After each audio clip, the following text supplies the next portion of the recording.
Olá, seja bem-vindo à aula de hoje. Nós vamos entrar na parte da sintaxe. Começa hoje uma caminhada longa, o caminho é doloroso, mas sempre pensando que a base da prova vem em cima desse capítulo que se abre hoje. São aulas que vão uma abastecendo a outra. Então, vocês vão perceber que, de repente, uma aula que você perca acaba tirando a força da aprendizagem da próxima lição. Então, procurem sempre estar atento à aula dada, não percam a aula, recuperem a aula perdida, porque uma aula abastece a outra, tá bem? Antes de entrar na sintaxe, nós vamos somente retomar por um segundinho o imperativo, forma que vocês devem ter na memória, pois vocês vão aprender tantas coisas e não aprender o imperativo seria um momento assim de menosprezo. E essas coisas que nós menosprezamos tendem a se vingar de nós na prova. Você fala, professor, você não vai cair. Quando menospreza, é o que cai. Então, para evitar essa má sorte, vamos retomar o imperativo. Vamos lá. Quando nós ordenamos com o verbo, nós usamos o imperativo. Então, você está na morfologia verbal e está atento a um modo. Esse modo é imperativo afirmativo, tá bem? Esse modo é um modo que você não pode aprender no começo, você só aprende no final, pois esse é um modo que depende de tudo que você fez antes. Então, o imperativo ele não tem formas próprias, ele empresta, tá bem? O mais importante de tudo aqui é focalizar o conflito.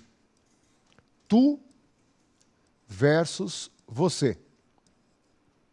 Essa escolha da forma como nós vamos tratar o ouvinte, como que nós vamos tratar o leitor. Então, esse outro que é o nosso leitor ou o ouvinte, como que você vai tratar? Tá bem? Notem que no Brasil vem ocorrendo uma coisa muito simples de entender. O você vem ganhando cada dia mais espaço, mas não deixamos de usar algumas formas do tu. Em algumas formas pronominais, o pronome te aparece o tempo todo. Eu te vi, eu te amo, né? Nós não usamos mais o tu, mas o pronome te está ali. E o imperativo, ele é aquele que se impõe como um dos que trazem problema para nós por não reconhecermos. Vocês vão perceber que na hora em que você conjugar o tu no imperativo, a marca do tu é retirada. Então, uma das marcas da conjugação do tu é a presença do S. E no imperativo, esse S é exatamente cortado. Então, a hora que você usar o imperativo para o tu, não há nenhum sinalzinho para fora que deixe claro isso. Então, você vai ter que entender como que se forma o imperativo para o tu e para o você para combater. Em boa parte do Brasil, nós trocamos. Em algumas regiões do Brasil, a pessoa chama o outro de você e usa o imperativo adequado à pessoa. Mas em boa parte do Brasil, não. Tá bem? Se alguém está te enchendo o saco, está te cutucando, né? Nós estávamos conversando aqui das fotos agora há pouco, o que você falaria para ele? Não, mas dá uma ordem para ele. Só, o processo você faz depois, né? Tá bem? Mas dá uma ordem para ele. Como que você daria essa ordem? Ela dá uma ordem. Como que você daria uma ordem? Olha lá, pense, não faça, mas eu queria que você usasse a afirmativa. Então, pense, normalmente nós falaríamos para. Você não falaria para? Aqui em São Paulo, por exemplo, nós olharíamos para uma pessoa que está te cutucando, você falaria, para com isso. E falaria um palavrão, né? Caramba, para com isso, né? Então a gente percebe que o para é tu. O que está na forma para é o tu. É como se nós chamássemos a pessoa por tu. Para, pô. Esse para significa que o sujeito oculto na forma do verbo é o tu. Então, os alunos, para resgatar exatamente esse ponto, que é o ponto comum nos concursos públicos.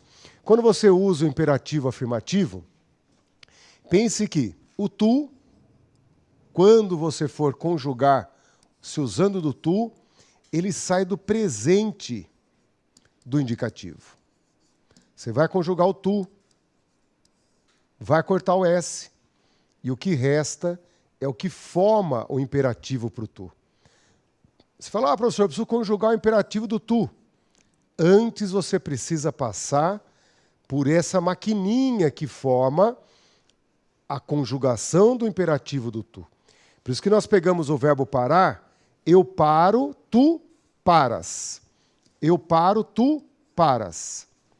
Essa forma tu paras, você corta o S e a forma resultante, para, é o imperativo para tu. Só que no imperativo o sujeito não é posto, o sujeito não fica explícito. A forma para, eu tenho que entender que aqui o sujeito oculto é o sujeito tu. Então é uma habilidade que ninguém tem. É uma habilidade que nós, como usuários, nunca pensaríamos assim. Agora, vá para o outro lado. Pense na forma do você. Você fala, professor, eu estou tratando o outro por você, não é por tu. Aí você precisa conjugar o presente do subjuntivo, conjugue a terceira pessoa, porque o você traz como uso a terceira pessoa, conjugue lá a terceira pessoa, e a forma que da terceira pessoa sai será o imperativo para o tu. Perdão, o imperativo para o você. Que eu pare, que tu pares, que ele pare. Essa forma é o imperativo para o você. Só que, novamente, entenda, nós não usamos o sujeito para fora. O sujeito não está explícito, ele fica oculto. Então, no português, quando você manda alguém parar de fazer alguma maldade, alguma coisa ruim, né? Se você estiver tratando a pessoa por você, o imperativo correto é pare. Pare com isso. Agora, quando estiver tratando a pessoa por tu, é para com isso. É nesse exato momento que você deve concluir que muitos trocam a forma do imperativo. Estão chamando a pessoa de você, mas usam o imperativo para o tu. Vocês têm consciência disso? Dificilmente o brasileiro que usa o português teria essa consciência. É uma consciência que a gente tem por meio do estudo. Pois não.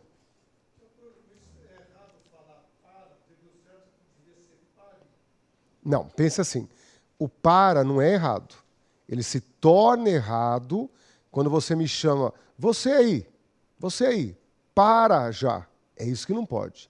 Usar o você e usar a conjugação para no imperativo. Como você me tratou por você, você tem que usar pare. Então o para não está errado, desde que você chame a pessoa por tu. Tá bem? Aqui no estado de São Paulo, por exemplo, em Santos, lá se usa o tu. Então lá, corretamente, você vai falar, para com isso. Agora, aqui, chamamos por você, você vai usar pare. Pare com isso. Então, o que falta para nós é essa maquininha embutida na memória de onde sai o imperativo. Então, cai uma questão de imperativo. Primeiro, você tem que interpretar. Porque o imperativo está saindo do presente indicativo, presente subjuntivo. Então, não é que você vai ouvir a conjugação e já vai saber que é imperativo. Você tem que interpretar que dentro de uma fala de um personagem com outro, dentro de uma pessoa escrevendo para outra, está ocorrendo uma ordem. E nessa ordem é aí que se aplica essa maquininha de calcular a forma do tu e a forma do você. Tá bem? Então nós vamos treinar em 3 construções e vocês vão concluir que é só com treino que essa maquininha começa a funcionar aqui dentro. Naturalmente nós não temos. Vai ter que ser artificialmente. Tá bom? Vamos lá? Tudo bem? Tranquilo? Então acompanhe um primeiro caso, que talvez seja o mais clássico de todos. Vem para a caixa, você também. Essa é a propaganda mais famosa com erro que nós temos. Tá bem? A propaganda sempre comprometida com a venda, com o produto, com a pessoa com quem fala. Às vezes o português fica em segundo plano. É bem evidente que a escolha entre tu e você está aqui determinada. A pessoa escolheu chamar o outro por você. E aqui tem um imperativo, a forma do imperativo afirmativo. E aí você tem que ir para a tua memória e dizer, ó, da onde sai o imperativo afirmativo? Se eu tratar a pessoa por tu, sairá do presente do indicativo. Se eu tratar por você, sairá do presente do subjuntivo. Então vá para dentro de você e comece a treinar isso. Force a memória a conjugar o tu no presente indicativo menos o S. E o ele no presente do subjuntivo. Você pega o verbo vir e diz, presente indicativo, eu venho, tu vens.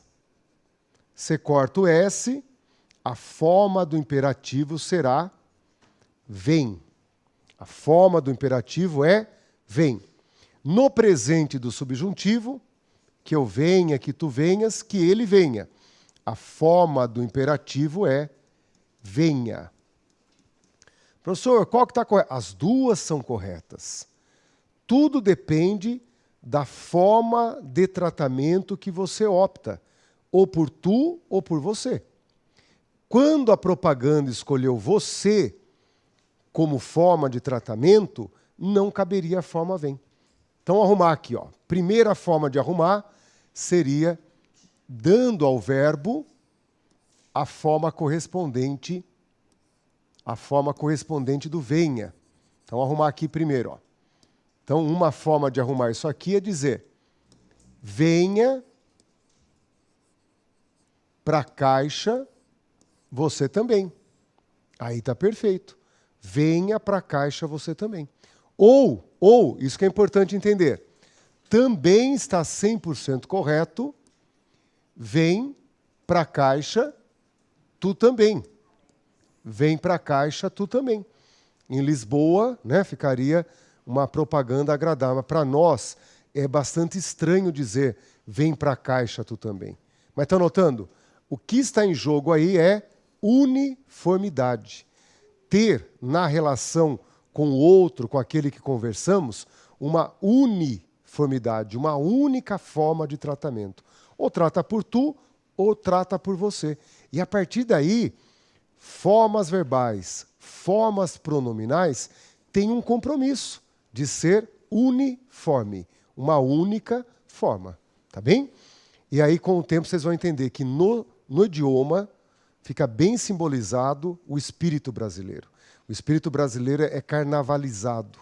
Carnaval ocorre em 4 dias, ocorre 4 dias apenas, né, no começo do ano, mas a alma do brasileiro é carnavalizada, né? A manifestação da festa dura 4 dias, mas a alma é perene. Então, o que o brasileiro faz melhor é misturar. E essa mistura na língua ocorre de maneira contínua. Então é aí que eu começo a perceber, tá bem? Ó, no português oral, o brasileiro mistura. Na norma culta, nas regras gramaticais, ou eu vou com o tu ou com o você, tá bem? Se aparecesse, então, vem para a caixa tu também, correto.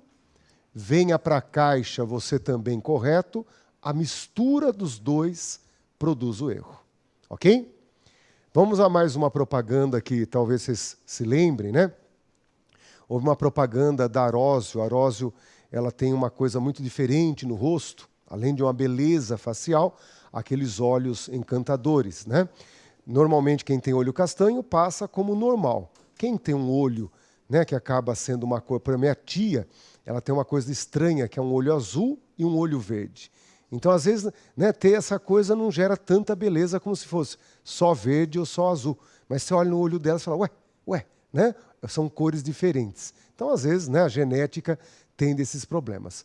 Eu tinha muita chance de nascer de olho claro, né, os avós, o pai, tio, tal. Não, mas nasce castanho, né? Você fala, vai ser feio e de olho castanho. Parece que Deus olha, né, fala, além de feio, olho castanho. Então, o olho claro dá uma chamada de atenção diferente, né? Na propaganda da Paula Orósio, ela fazia propaganda, acho que para a Telefônica. Então, ela é uma sedução permanente. E durante a propaganda, falando diretamente para mim, ela falava, você aqui, você lá, você. Ela falava com o interlocutor usando você. E na hora de terminar a propaganda, vinha a mensagem final. Daí era assim, ó. A mensagem final era, faz um 21. Faz um 21, que era o número lá da operadora. E no faz ela dá uma ordem. Então pense nisso, gente. Pense nisso. Ó. O que você tem que criar na tua memória é essa maquininha de conjugar presente indicativo, presente subjuntivo. Pega o verbo fazer, conjuga no tu, do presente indicativo? Ah, eu faço, tu fazes. No caso do verbo fazer, você pode cortar apenas o S. Isso não está errado no português. Temos até o imperativo fazer. Mas, né, a gente percebe que o mais comum aqui é, além do S, também ter caído o E. Né? O E e o S caem nessa formação do imperativo. E aí temos a forma faz, que é para o tu. Se eu vou conjugar o você, vem aqui no presente subjuntivo. Que eu faça, que tu faças, que ele faça. Esse que ele faça é a conjugação do presente subjuntivo, terceira pessoa. Essa é a forma do imperativo para o você. Tá bem? Então é faz versus faça. E o que determina um ou outro é se você está tratando a pessoa por tu ou por você. Então, como na propaganda ela trata o interlocutor por você, o adequado na propaganda seria usar faça 1:21, pois me tratava por você. Se tivesse tratando por tu, é que caberia o faz. Então depende, é óbvio, né, da forma de tratamento. O faz está errado quando você não chama a pessoa por tu. Aqui no faça, subentende-se que há um sujeito oculto, que é o você. Se ela me tratou antes por você, o correto seria faça 1:21. Perfeito? Então você é equivalente a ele, não é equivalente a tu? Não é isso, né? Pensa assim, ó, que os pronomes de tratamento, só para interagir com a pergunta, né? O você é igual a ele no uso das formas verbais, no uso das formas pronominais.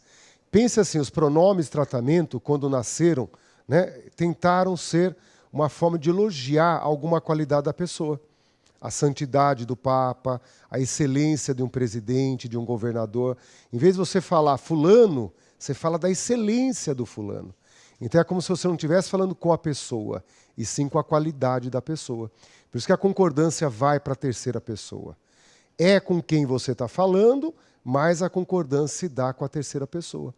Pense como você usaria o você. Você vai, você viu, são as formas da terceira pessoa. Tá? Então, eu converso com a pessoa, mas uso as formas pronominais e verbais da terceira pessoa. É esse que é o problema, né? Então, o Brasil já é confuso desde o dia que nasceu. Essa é mais uma confusão. O tu e o você no uso do brasileiro. Tá bem? É um outro problema que nós temos que administrar. Então, perceba assim, quando nós vamos para a realidade do brasileiro usando o imperativo, não tenha dúvida que você usa o imperativo dando a ordem como se estivesse chamando a pessoa por tu. A pessoa está indo para a cozinha, você está morrendo de sede e preguiça. O que você fala para a pessoa? Se houver educação, primeiro você vai falar, por favor. Daí o que você vai falar para a pessoa? Usando o verbo pegar, o que você diria? Pega. Tá bem? Ela, aqui entre nós é natural. Em outras regiões do Brasil, entendam. Quem está me ouvindo sabe disso, né? Que em outras regiões do Brasil, em várias regiões do Nordeste, a pessoa usa o pegue. Aqui nós usamos pega. Chamamos a pessoa de você e usamos o pega. Tá bem? Só para marcar isso na lousa, então, percebam isso, ó. Professor, como que eu vou saber o que é o correto? Como que eu dou a ordem do imperativo com o verbo pegar? É isso que você tem que perceber. Presente indicativo, conjuga o tu, corta o S. Vai no presente subjuntivo, conjuga a terceira pessoa. E essa forma da terceira pessoa vai sair o imperativo. Quanto mais treino, quanto mais dinâmica com isso, melhor. Então, lá, presente indicativo, verbo pegar. Eu pego, tu pegas. Você corta o S, pega, só quando você está tratando a pessoa por tu. Agora vai lá no subjuntivo, que eu pegue, que tu pegues, que ele pegue. Pegue é o imperativo para o você. Tá bem? Então, qual das duas é correta? As duas são corretas. Só que eu tenho que tratar a pessoa por tu para poder dizer tu vais à cozinha, pega a água para mim. Tu vais à cozinha, pega água para mim. Ou você vai à cozinha, pegue água para mim. O problema é a uniformidade. Não é que uma ou outra forma está correta. O problema é misturá-las. O problema é cruzar uma forma com a outra. Tá bem? Você queria perguntar alguma coisa?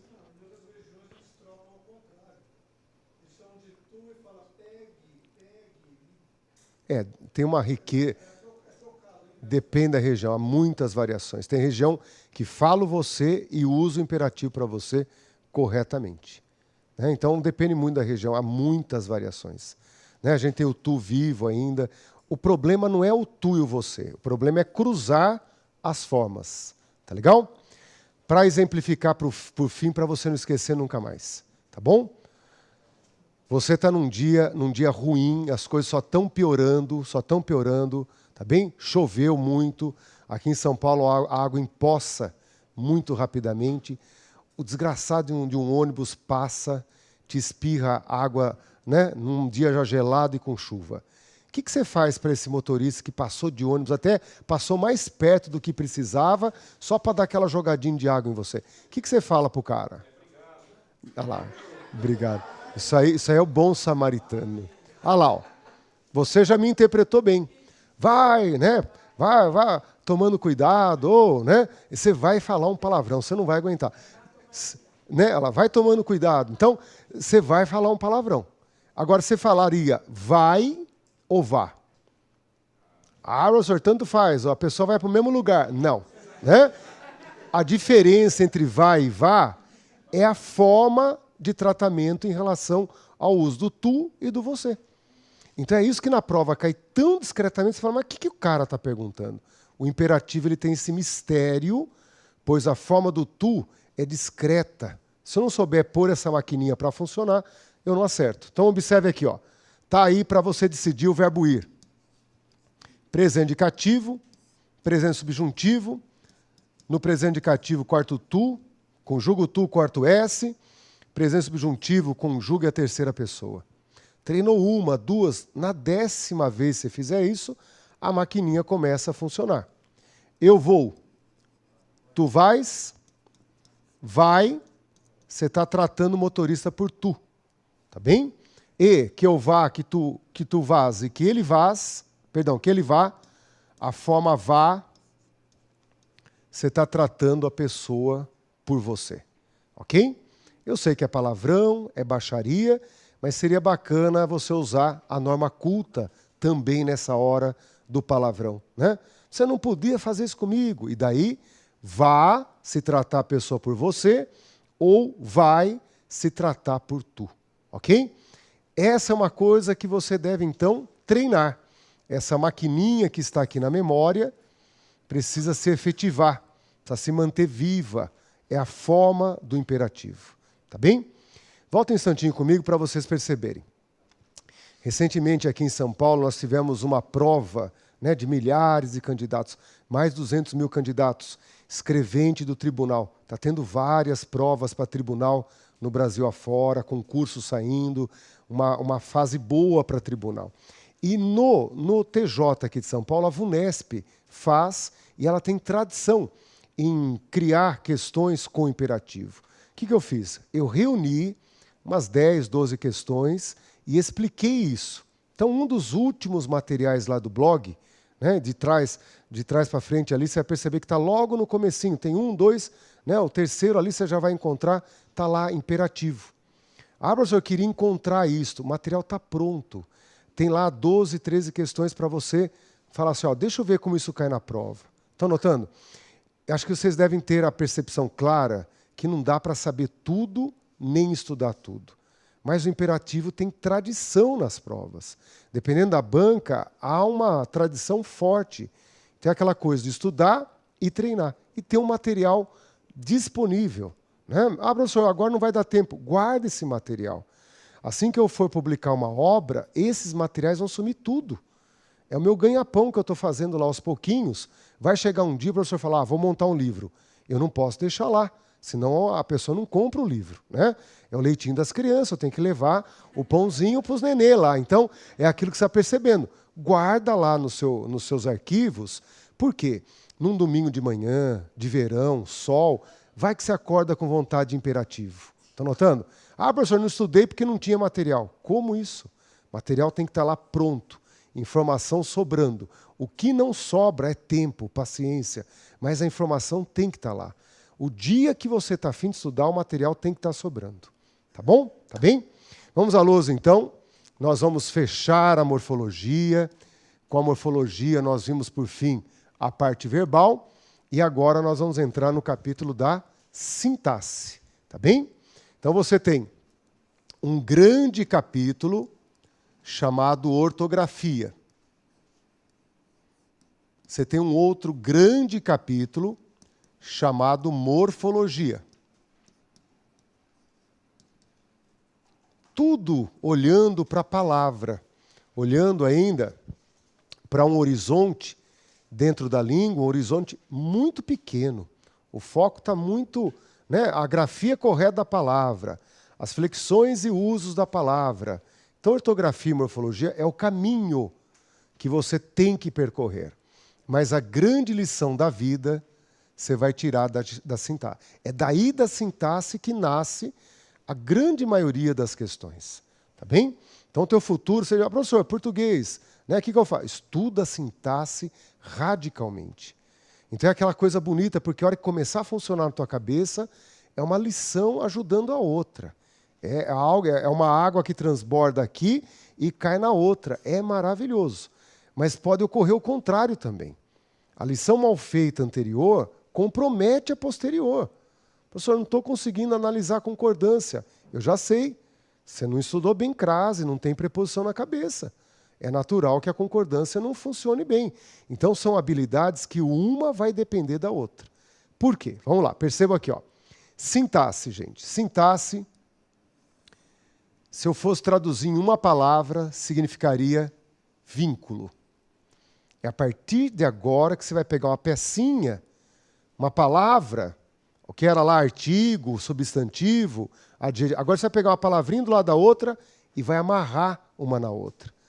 Tudo agora passa a estar vinculado. Um depende do outro. Há uma vinculação.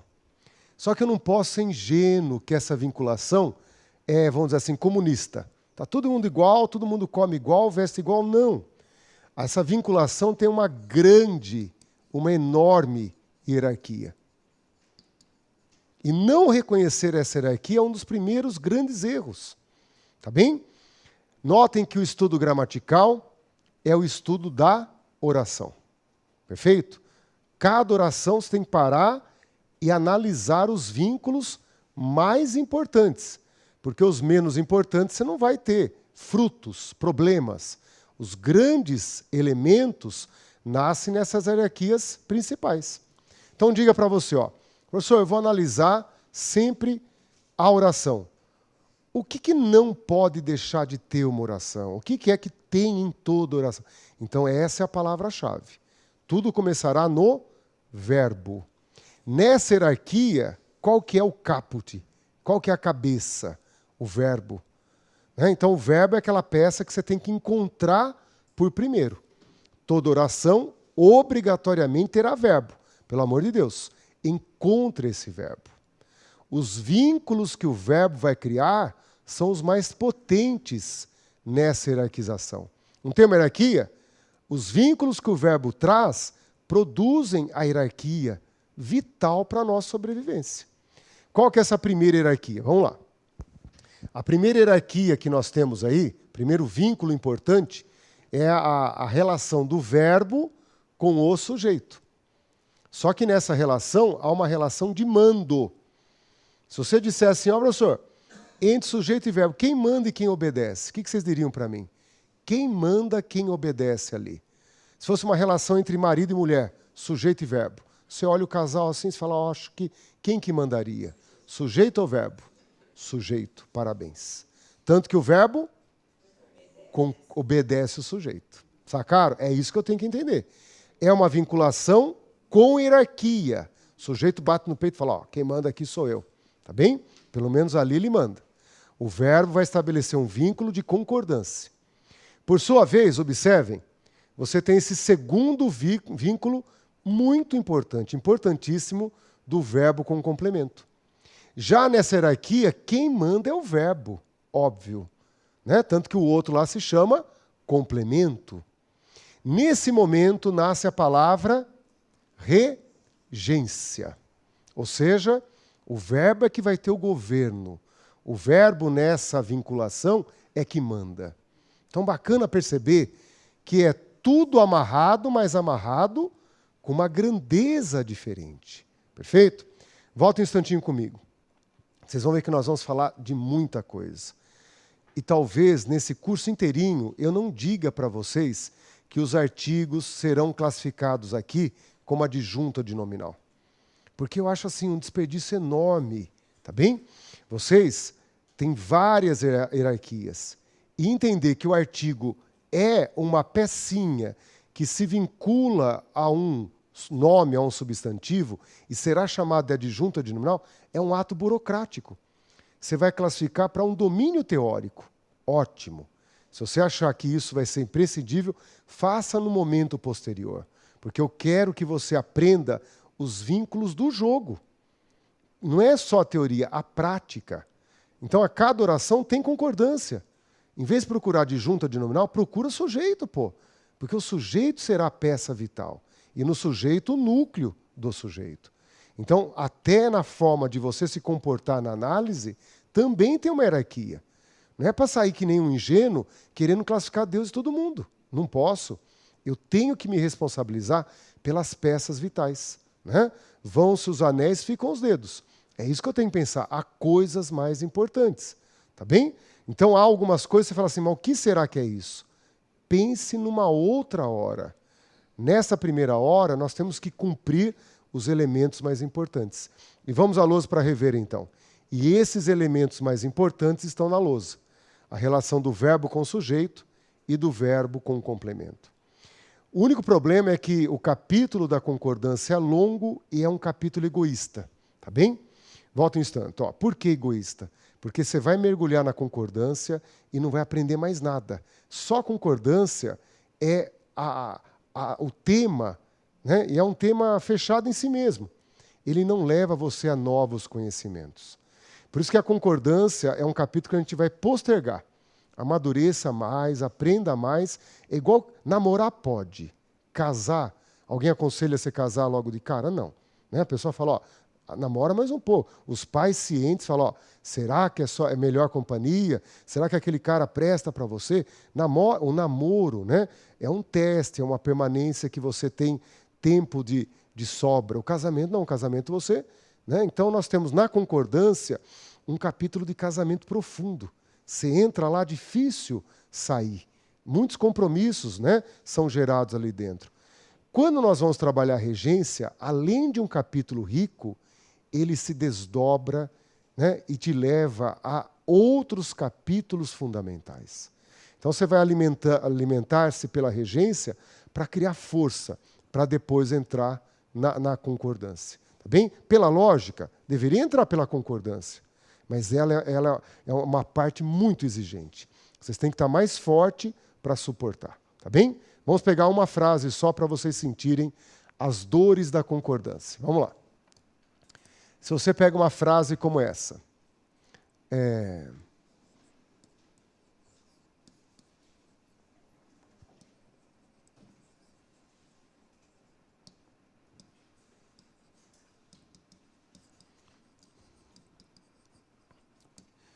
essa é uma alternativa que caiu numa prova para a magistratura aqui de São Paulo faz uns 15 anos. Caía língua portuguesa. Foi uma época que começou a cair língua portuguesa aqui em São Paulo para a magistratura. Caía também literatura, literatura universal. E eu me senti assim, uma pessoa que tive que estudar tudo quanto é literatura, até literatura nórdica, estava no edital. Falei, que desgraça é essa? O que eu ensinar para os caras, literatura nórdica? E daí vai o tonto procurar. E não tinha internet, gente. Né? 15 anos, se a gente pensar, a gente estava lá na pré-história ainda. Tá bem? E lá achei alguma coisa sobre literatura nórdica. E daí foi um prazer enorme, porque veio história com Odin, Thor, personagens da minha infância. Tá bem? O Thor era o homem do martelo lá. Então, essa relação que a gente vê hoje nos filminhos, nas histórias, tem relação com a literatura nórdica. Tá bem? E essa frasezinha de nada, com 5 palavrinhas, caiu na prova. Tá bem? Muitos candidatos a juiz olharam para isso e o que você diria? Certo ou errado a frase? Vamos lá. É falta ou faltam? Na prova, certo ou errado? Tem alguém que considera essa frase correta aí ou não? E aí, Tereza? Para considerar correta, tem que defender até a última gota. Correto ou não? O que falta? Diga aí para mim. O que falta? Os 2 pedidos estão na tua cara, aí na frente, em cima da mesa, pô. Não são os pedidos que estão faltando. O que está faltando? Analisar os 2 pedidos. Quando na segunda-feira eu falar para os alunos, não, gente, não, sujeito não é os pedidos. Os pedidos estão aí na tua frente. O sujeito é esse aqui, ó. E o núcleo é esse daí. Analisar falta. Analisar os pedidos falta. Essa na prova era a alternativa correta. E aí? Estão notando? Não dá para entrar na concordância agora. Tenha mais calma. Pode cortar aqui de novo? Ó. Pode voltar aqui comigo? Ó. E esse sujeito, por ter no núcleo o analisar, ele recebe um apelido. Sujeito oracional. Sujeito oracional. Analisar os pedidos, falta. Essa frase está correta na prova. Sacaram isso, gente? Não tem nada de crucial nessa frase. Você lê e entende. Ah, tal palavra eu não entendi. Imagina. E é uma coisa lógica. Não são os pedidos que faltam. Os pedidos estão aí na tua frente. O que falta é analisar. Eu erraria essa frase também, com certeza. Eu só acerto porque eu já errei muito. Olha que loucura, né? Diga lá. Por acaso aí entra aquela história, voz passiva, voz ativa, aí não está na voz passiva? Aí é super voz ativa. Super voz ativa? Super. Tem voz passiva, voz ativa, quer dizer, para complicar mais. Não. A complicação é hoje você querer estudar e aprender tudo que há. Mas a gente usa a voz passiva o tempo todo. É maravilhosa. O tempo todo a gente fala, foi analisado, foi questionado, foi visto. É que a gente quer agora entender. A gente usa, tá bem? Então essa frase está na voz ativa. Essa frase está na voz ativa, tá bom? Então só com esse exemplo vocês percebam. Uma banca faz uma alternativa de uma linha pequenininha. Olha a quantidade de veneno que há numa frase dessa. Tá bem? Hoje eu domino uma frase dessa porque eu já apanhei muito lá no começo. Quem que vai dizer que analisar que é o sujeito aí? Ninguém diria. Então nós vamos fazer uma caminhada justa, honesta lá para frente e depois a gente volta mais fortes para trabalhar a concordância. Tá bem? A concordância é um capítulo de fôlego. O professor tem que conduzir vocês por longas lições fundamentais. Então, crie força. E o criar força, então, vamos voltar aqui. Ó. Criar força significa vamos passear pela regência. Assim que você estudar regência, é um capítulo que não sai mais da tua vida, porque a partir da regência você acessa a crase, que será o próximo tema. Com a crase, você pode trabalhar os pronomes átonos. Com a crase e a regência, você pode entrar lá para aprender a usar o o, usar o lhe. Com a regência, aí você pode entrar na voz passiva. Voz passiva analítica, voz passiva sintética. Só depois dessa bonita caminhada, forte, mais bonito e musculoso, você volta para a concordância. Aí nós vamos entrar na concordância com mais armas, menos frágeis. Senão a gente cai toda hora e daí desanima. Tá bem? Percebam que essa caminhada pela regência, então, é um passeio pela cultura gramatical. Se esse capítulo, após o outro, foi bem feito, é uma vivência gramatical renovada, fundamental para tudo dar certo. Tá bom? Então, hoje vamos trabalhar esse capítulo chamado regência. Tá bem? Então, marque no seu materialzinho a aula de hoje. Estamos na sintaxe, capítulo número 3, e vamos trabalhar a regência. Tá bem? Então, marque no seu materialzinho, regência. Regência nominal, regência verbal. Vamos pensar assim, regência nominal, regência verbal. Por que tudo na gramática se bifurca entre nome e verbo? Porque são os dois pilares mais importantes, gente. Substantivo e o verbo. São as duas peças que reúnem os outros. É como se fosse uma força, né, que puxa os outros elementos. É a força geradora. Então tem que sempre pensar no substantivo e no verbo. Eles que vão criando os capítulos gramaticais. Tá bem? Tudo é regência nominal, regência verbal. Concordância nominal, concordância verbal. Tudo tem o nome e o verbo como base. Ok? Vamos à lousa, então. Primeiro, regência. O que é regência? Pense num xizão.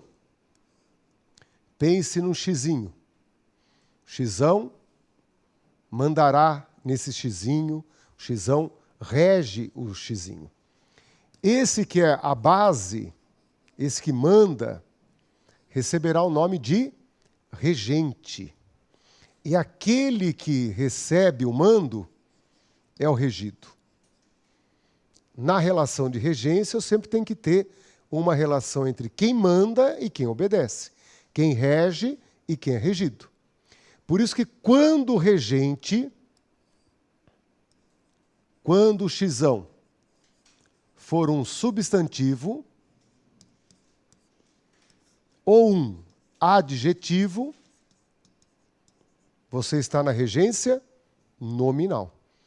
Quando o xizão, esse que rege, o termo regente, for um substantivo, for um adjetivo, teremos então a regência nominal. E é óbvio, quando o regente for um verbo, aí não tem o que discutir. Tá bem? Entendam a gramática e vejam se ela teria razão ou não. Fica bonito você usar regência, por exemplo, substantival. Ficaria bonito? Pense nisso. Regência adjetival. O que vocês acham do nome? O meu nome é João Nivaldo. Eu não gosto de Nivaldo. Minha mãe já sabe disso, ela que pôs tal. E há pouco tempo ela revelou para mim na mesa, junto com a minha família, com as minhas filhas. As minhas filhas já tiram sarro de mim, né? E ela falou assim, ó, ia ser pior, João. Se fosse mulher, você ia ser chamado de Nivaldete. Pronto. Então agora eu sou chantageado pela minha filha caçula. Vai, Nivaldete. Agora ela criou uma arma para tirar mais sarro ainda do pai. Então, é estranho isso, né? Não que ache um nome desagradável e tal, é que João ficaria mais feliz. A tradição familiar é só usar um nome. E a minha mãe que duplicou os nomes, né? Numa outra tradição também que ocorre, de ter que usar 2 nomes. Então, João, para mim, estava ótimo. Tá bem? Então, percebam que nesse momento, você nota que o nome, às vezes, forma a personalidade da pessoa. Tá bem? Então, regência substantival não seria feliz nunca. Regência adjetival não dá. Então, daí que nasce a regência nominal, englobando os dois. Englobando o substantivo e o adjetivo. Tá bem? Então, depende quem rege. Qual que é a peça regente? A partir dela é que você vai ter a regência nominal ou a regência verbal. Tá bem? Na lousa, vocês estão vendo, então, ó, olhem comigo aqui, ó. Eu tenho em casa o dicionário de regência nominal e regência verbal. O dicionário de regência nominal está praticamente novo. É uma coisa que eu já tenho há mais de 10 anos, mas o de regência nominal ele está gasto só pelo tempo. Aquela poeira da folha branca, suja, nada mais do que isso. A capa dura está novinha. Agora, se você pegar o meu dicionário de regência verbal, ele está puído. É essa a palavra exata. Folhas desgastadas, durex na capa, né? O livro já se soltou da capa dura. É um livro que eu uso muito. Só, professor, o que eu faço nessa hora? Opa! Mergulha na regência verbal. A regência verbal é o que você tem que estudar. A regência nominal você tem que saber que ela existe. Ela não se estuda. O que se estuda para valer é a regência verbal. O meu livro em casa já te diz isso com todas as letras. O livro de regência nominal, novinho. O de regência verbal, acabado. Se vocês virem o meu livro de regência verbal, vocês fazem uma vaquinha. Fala, vamos comprar um livro novo para o professor. Tá nojento, né? Por isso que livro que se vende, livro usado, é chamado de sebo, né? É um livro que vai ficando realmente encebado de tanto que se usa. Então, uma olhadinha agora em cada um, mas sabendo que nós vamos para regência verbal. Vamos lá. Regência nominal. Por que ela não é problema? O problema é a regência verbal. Vamos lá. Vamos pegar o substantivo fidelidade. Vamos pegar o substantivo fidelidade. Imagine uma frase em que você está construindo e nela aparece o substantivo fidelidade. Ou pense no adjetivo fiel. Então, substantivo é a base, portanto, regência nominal. O adjetivo é a base, portanto, regência verbal. Tá bem? Então, você vai usar a seguinte construção. Como que você vincula o regente ao regido? Tá bem? Como que você completa esse espaço aí? Como que você usaria no teu dia a dia? Fidelidade, como que vocês colocariam? Com o amigo, perfeito. O que mais? Fidelidade do amigo também caberia, mas vocês não chegaram naquilo que eu quero. Fidelidade ao amigo, gente. Quando tiver a preposição a, não fuja dela. A gente viu que coube a preposição com, a preposição de, tem mais de um uso, todos corretos. Mas atenção é esse, ó. Fidelidade ao amigo. Pega esse ao aí, ó, destaca no teu caderno e marca aí para você, ó. O que é esse ao? Esse ao é a preposição a mais o artigo o. Um primeiro contato mais sério, tá bem? Preposição a mais artigo o. Fundamental que você diga para si. Quem que está exigindo essa preposição a? Da onde essa preposição a está nascendo? E aí, dentro de uma projeção mental, nós dizemos fidelidade a alguém. Fidelidade a algo. Quem tem fidelidade a alguém. O substantivo fidelidade rege a preposição a. É isso que você tem que aprender a dizer agora, ó. O substantivo fidelidade rege a preposição a. Muitos de nós pensam que é só verbo que rege preposição a. E você está vendo, ó, o substantivo fidelidade regendo a preposição a. Embaixo, o procedimento seria o mesmo. Ele foi fiel ao amigo. Porque fiel é fiel a alguém. Então, nós temos regência, como se nota, também no nome. O substantivo fidelidade rege a preposição a. A preposição a, ela é importantíssima para a nossa vida. E aí está vendo que um dos lugares que brotam preposição a é na regência. Mas não só verbal, também na regência nominal. Tá bem? Então, fidelidade e fiel regem a preposição a. Ah, professor, é o verbo? Não, não tem nenhum verbo aí. É o substantivo e é o adjetivo. Sacaram isso? Então, o primeiro bloqueio que o brasileiro tem. A pessoa estuda tanto uma coisa fechada, quase vira um dogma, gente. Ele não consegue enxergar as realidades que estão ao redor. Ele só enxerga aquilo lá. Então, pense assim. A regência verbal é fundamental. Mas não é só verbo que vai exigir preposição. Não é só verbo que exige a preposição a. Nós estamos vendo ali, ó, substantivo e adjetivo que também regem a preposição a. Perfeito? Vamos voltar agora para marcar uma coisa muito importante. Marquem com carinho aí, ó. Na regência nominal,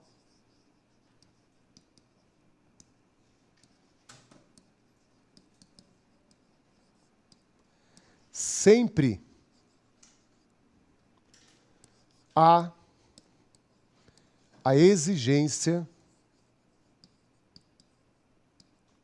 de uma preposição. Na regência nominal, sempre, e esse sempre é maravilhoso, hein? Sempre há a exigência de uma preposição. Sempre que a base for um substantivo ou adjetivo, para você chegar no complemento, para você chegar no termo regente, uma preposição sempre será obrigatória. Não tem negociação. Talvez tenhamos dúvida se era o a, o com, o de, às vezes cabe mais de uma, mas sempre vai ter uma preposição. E é exatamente a palavra sempre que faz com que o dicionário de regência nominal não seja usado. Você não tem dúvida, porque sempre tem preposição. Talvez uma dúvida surja para saber qual preposição é, mas sempre há a necessidade de uma preposição. E isso é que faz com que a regência nominal fique em segundo plano. Exatamente a palavra sempre é o que vai produzir a diferença entre a regência nominal e a regência verbal. Ok? Pense nessa palavra sempre e compare com a regência verbal que nós vamos analisar daqui a pouquinho. Perfeito? Vamos lá então, vamos mudar a página e vamos agora então para a regência verbal. O que você tem na regência verbal? Vamos colocar de maneira bem direta e bem simples. Amar. Gostar. São dois verbos que você tem na língua portuguesa. Vamos colocar a palavra filho. Como que o regente, que é o verbo, chega até o complemento, que é o termo regido? Como que você completa esse espaço? Então, vamos lá. Amar o filho e gostar do filho. Pega esse do, separa num cantinho e diga para si. O do é preposição de mais artigo o. Preposição de mais artigo o. Para quem nunca estudou regência, para quem fala, professor, estou começando agora, hein? Vai devagar. O que é esse amar e gostar? Qual que é a diferença entre amar e gostar? Sempre tem aluno poético, tocado pela minha pergunta. O que o aluno responde? Ah, professor, amar é mais profundo. Gostar geralmente é mais superficial. Quem ama, né? Eu falo assim, não é nada disso, criatura. A cabeça onde que está pensando, né? Então, olhe para o amar e gostar e pense na vinculação que se criou. Qual que é a diferença entre amar e gostar, gente? Vamos voltar lá para a lousa, ó. Qual que é a diferença entre amar e gostar? Qual que é a única peça diferente? A preposição. O verbo amar foi até o filho e não exigiu preposição. Tanto que aparece ali é apenas o artigo. Já no verbo gostar, para chegar no filho, teve a preposição. O termo regente agora é um verbo. E eles estão se encaminhando até o regido muito diferente. O verbo amar é amar alguém. E o verbo gostar é gostar de alguém. Esse de marque, para quem não sabe, marque, que é isso que vai poder mudar a tua vida. O verbo gostar rege a preposição de. O verbo gostar, dentro da sua vinculação, dentro da sua relação com o complemento, exige a preposição de. E daí nasce algo fundamental. Na regência verbal,